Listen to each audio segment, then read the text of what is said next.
आणि आता सुप्रिया सुळे बोलतायत, थेट जाऊयात. आज फॉर्म भरताय, काय भावना आहेत मनात? चौथ्यांदा खासदार होण्याचं स्वप्न तुमचं पूर्ण होण्याच्या वाटेवर तुम्ही आहात. आज फॉर्म भरताय, कशी भावना आहे? एकतर बारामती लोकसभा मतदारसंघ, इंडिया अलायन्स, आमचे सगळे मित्र पक्ष यांचे मी मनापासून धन्यवाद देते की 3 वेळा मोठ्या संख्येने मतदान करून त्यांनी मला दिल्लीला पाठवलं. आणि ह्यावेळेस जो विश्वास सगळ्याच सहकाऱ्यांनी मित्रपक्ष जो माझ्यावर जबाबदारी वाढलेली आहे अर्थातच. आणि पुन्हा एकदा बारामती लोकसभा मतदारसंघात चौथ्यांदा फॉर्म भरायची ही संधी जी मला मिळाली आहे त्याबद्दल मी तमाम बारामतीकरांचे, लोकसभा मतदारसंघातल्या प्रत्येक व्यक्तीचे ज्यांनी मला इतके वर्ष जे प्रेम दिलं, सहकार्य दिलं, त्यांचे मी मनपूर्वक आभार मानते. वाढलेल्या जबाबदारीसोबत आव्हान वाढले असं तुम्हाला वाटत नाही का? एस्पेशली त्यावेळी ज्यावेळी तुम्हाला तुमच्या घरातून एकच प्रश्न. माझं असं म्हणणं आहे की वाढलेल्या जबाबदारीसोबत आव्हानही वाढलंय असं तुम्हाला वाटत नाही का? कारण यावेळी तुमच्या घरातून थेट ही लढत होती. मला वाटतं माझ्यासाठी, मी पहिल्या दिवसापासून तुम्हाला सांगते की माझ्यासाठी वैयक्तिक लढाई कोणाशीच नाही आहे. माझी लढाई वैचारिक आहे. केंद्र सरकार आणि महाराष्ट्र सरकारच्या चुकीच्या धोरणांच्या विरोधात आहे. आणि त्याच्यामुळे समोर कोण लढतंय त्याचा मी फारसा विचार करत नाही, कारण काही वैयक्तिक नाहीच आहे माझ्यासाठी.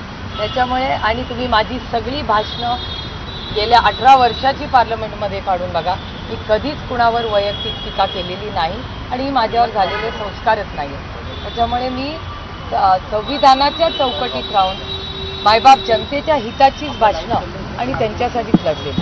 ताई, फडणवीस खरं तर काल मुक्कामी त्यांनी असं सांगितलं की ही बारामतीची जी निवडणूक आहे पवार घराण्यात म्हणजे अजित पवार किंवा सुनेत्रा पवार निवडणुकीत उतरल्याशिवाय चुरशीची होणार नव्हती, त्यामुळे पवार कुटुंबातून होणार असं वरिष्ठ नेत्यांनी सांगितलं. आणि शरद पवार सुद्धा त्यावेळी आमच्यासोबत येणार होते, पण त्यांनी ऐन वेळा दगाफटका केला. म्हणजे मी माननीय देवेंद्रजींचे मनपूर्वक आभार मानते की ते एक गोष्ट कबूल करतात की शरद पवारांना किंवा आमच्या कुणाही विरोधात काश्मीर टू कन्याकुमारी ज्यांची सत्ता आहे त्यांना हे षडयंत्र करण्याशिवाय दुसरा काही मार्गच नव्हता. तर ते खरं बोलले, ह्याबद्दल त्यांचे मनपूर्वक मी आभार मानते.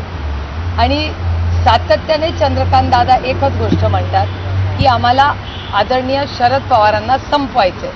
त्यामुळे ही लढाई फक्त एका विचाराला, ह्या राज्याची अभिमान असणाऱ्या आणि देशामध्ये ज्या नेत्याकडे एका विश्वासाच्या नात्याने बघितलं जातं असं जे नाव गेले 6 दशक महाराष्ट्राच्या आणि देशाच्या राजकारणात राहिले, असं शरद पवारांच्या आणि महाराष्ट्राच्या विरोधात हे षडयंत्र आहे. दुर्दैव आहे की हे सातत्याने बोलतात एक, पण शेवटी त्यांच्या मनातली आणि पोटातली गोष्ट बाहेर आहे.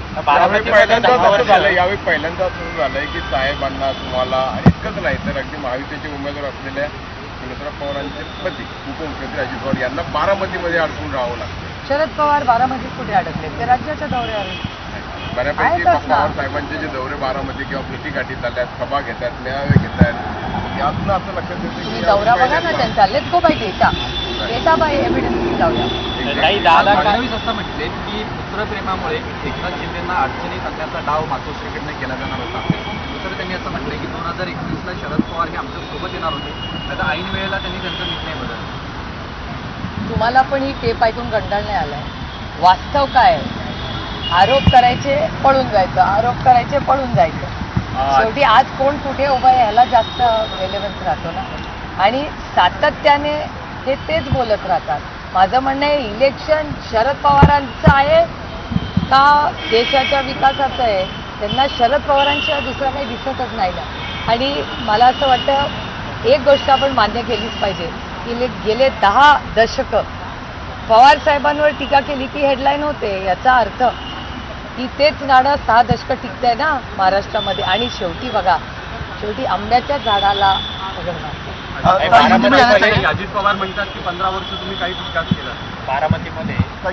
काल अजित पवार भाषणात असं म्हणाले की तुम्हाला जे पाहिजे ते मी देतो, फक्त आमचं बटन कचाकच दाबा. त्यावरून टीका झाली. आता सर्व ग्रामीण भाषेत गुन्हा दाखल करण्याची देखील मागणी होती अजित पवारांच्या. माझं एकच या सगळ्याला उत्तर आहे, रामकृष्ण हरी वाजवा तुतारी. दादा असं काय- म्हटलं की 10 वर्ष झाले निधी कोणत्याही प्रकारचा बारामतीमध्ये आणला नाही त्या खासदारांनी, त्यामुळे आता आमच्या विचाराचा जो आमचा खासदार आहे, कॅन्डिडेट निवडून द्या आता यापुढे निधी कदाचित त्यांनी माझा कार्य अहवाल मराठीतला जो आहे तो वाचला नसावा.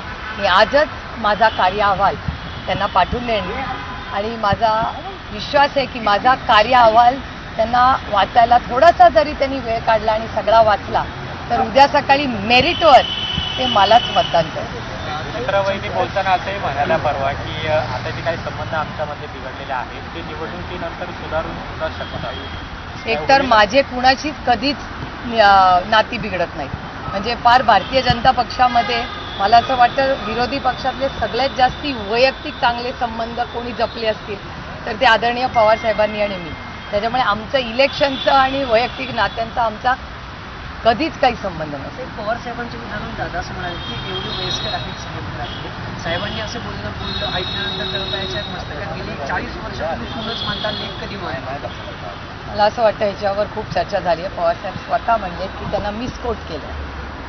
तेव्हा अजून काय बोलायचं, जरा दुष्काळावर प्रश्न विचारा नाही, ना. दादांचं एवढं या म्हणणं आहे की देशामध्ये आता 4 दिवस सासूचे, आता 4 दिवस सुनेचे, सुनेला निवडून द्यावं. पण कुठली बारामतीकरांनी सासू लढली आहे? पवारांच्या घरातली कुठली सासू लढली आहे? माझ्या आईला तर फोटो काढलेला पण आवडत नाही. माझं आईने एवढं आयुष्य प्रायव्हेटली जगली आहे आणि सन्मानाने जगली आहे माझी आई.